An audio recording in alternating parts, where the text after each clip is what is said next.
What culture? The Order 1886 is arguably the first major new-gen only release for the PS4 that Sony have been banking on. Definitely one that a lot of people have been desperate to get their hands on for some time. Some people think it's gonna rule, some think it's overhyped. So with that in mind, let's take a look at it and make a definitive call. So here's the premise. A centuries-old war between an elite order of knights and a menacing ancient foe rages on the streets of Victorian London. But as the industrial era takes hold, the battle enters a pivotal point, one that has the potential to change history forever. Onto the gameplay.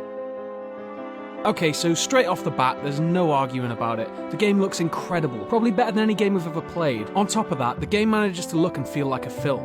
It transitions seamlessly between cutscene and gameplay, sometimes so well that we didn't even realise we'd regained control of Galahad. The game itself is linear, and this is something that we commend Ready at Dawn for. Not everything needs to be open world, and by going against the grain, they've crafted a damn fine story, with focused gameplay and a really solid atmosphere. There's an unparalleled level of depth going on too. NPCs behave with intention. They're more than just a face with 2 lines of dialogue to repeat. They feel like real people in a real environment. On top of that, the level of art direction leaves even Assassin's Creed in the dust, with things as throwaway as shop windows and fruit stalls clearly having a mountain of research and design behind them. There's so much in the way of detail that it's hard not to get lost in the world. The city feels alive and exciting, and it hides the steampunk sci-fi aspects of the story incredibly well. In terms of fighting, Tesla's weapons were a big part of the buzz about the game, and it's pretty easy to say that you'll never forget the first time you get your hands on a thermite rifle or an arc gun. Their unique approach to gunplay is perfectly balanced with the more traditional shooter dynamic, and you'll walk away from the Order wishing that more games were this inventive in terms of their arsenals. The main bad guys are the half-breeds, and they're a refreshing break from the mindless attack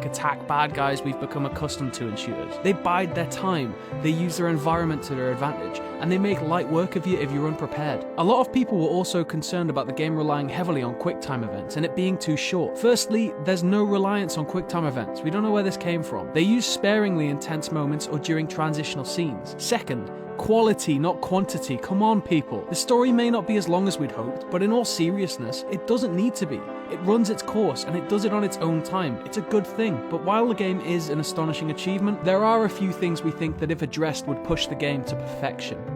The first time you get into a group firefight, you're going to learn that you can't really rely on your comrades. You kind of have to do a lot of the work. It can be particularly annoying if you've been pinned down for a while, especially by the likes of shotgunners who just charge at you firing like madmen. But this was hardly a regular occurrence. As much as the Order does focus on shooting, we wouldn't really call it a shooter game. It's more of an adventure. As we said, while we loved the story and we did think that it was a perfect amount of time, maybe just a little bit more time would have been ideal. And finally, there's no multiplayer.